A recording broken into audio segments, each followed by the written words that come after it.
Olá, bom dia. Começa aqui mais uma edição do Eldorado Expresso, trazendo para você os principais destaques das plataformas do Estadão nesta segunda-feira. Oi, Carol, bom dia. Oi, Heisen. Bom dia a todos. E começamos com a mudança na Prefeitura de São Paulo, causada pela morte do prefeito Bruno Covas, vítima de câncer. Ele morreu ontem, aos 41 anos de idade.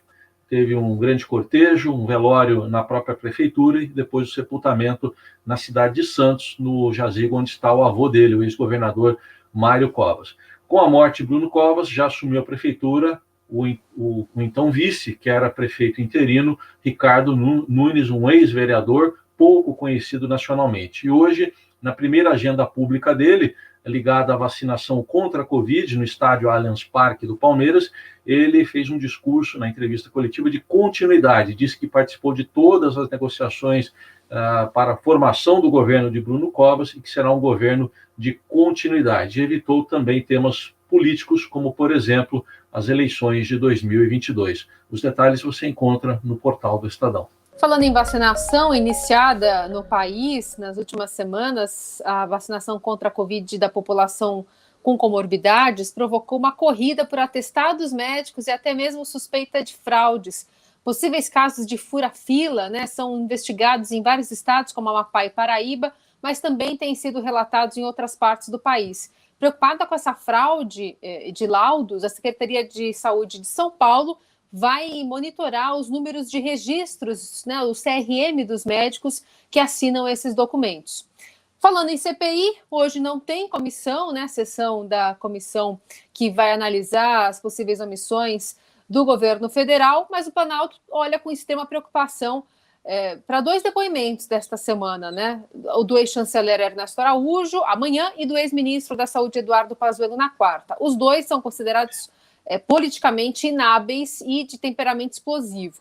Como o Pazuello conseguiu no Supremo o direito de não responder a perguntas que o incriminem, os senadores devem centrar os questionamentos nas ações de terceiros, especialmente de Jair Bolsonaro. O Pazuello vai poder responder essas perguntas, pelo menos porque não vai incriminar a si próprio. Destaque também para a economia. Hoje o Estadão publica um levantamento do Projeções Broadcast, que é do próprio Estadão, mostrando uma revisão para cima das projeções de crescimento da economia, de crescimento do PIB.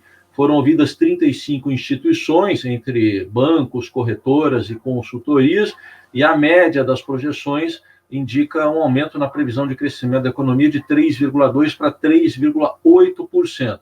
E, como pano de fundo disso, está a flexibilização de várias medidas de isolamento diante da pandemia. A própria Fundação Getúlio Vargas, numa outra pesquisa, mostra um crescimento maior, uma retomada maior no crescimento nas atividades dos setores farmacêutico, químico e metalúrgico. Por outro lado, uma queda nos setores ligados a serviços. Mas, em troca desse crescimento aí da economia que a gente vem observando numa retomada, com a flexibilização, o país também registra mais mortes. Na área internacional, a gente chama a atenção para um dos principais comandantes do grupo Jihad Islâmica da faixa de Gaza, que morreu em um ataque aéreo executado pelos israelenses nesta segunda-feira. Esse comandante era líder da divisão Jihad Islâmica no norte. Ataques aéreos de Israel na faixa de Gaza derrubaram 3 prédios e mataram ao menos 42 pessoas ontem, no dia mais violento da recente ofensiva contra o Hamas. Com o aumento da violência, a pressão da comunidade internacional por uma trégua também cresceu. Destaque também no esporte para a final do Campeonato Paulista, que vai ser entre o São Paulo e o Palmeiras. O São Paulo eliminou ontem o Mirassol, numa goleada 4-0 no Morumbi, e o Palmeiras eliminou o rival Corinthians 2-0 na Neoquímica Arena em Itaquera. Depois do jogo, a diretoria corintiana anunciou a demissão do técnico Wagner Mancini. Nas próximas horas deve sair a definição das datas e horários dos 2 jogos entre São Paulo e Palmeiras, o primeiro no Allianz Parque, o segundo no Morumbi, e os 2 times ainda têm compromissos nesta semana pela Libertadores, na qual vão muito bem.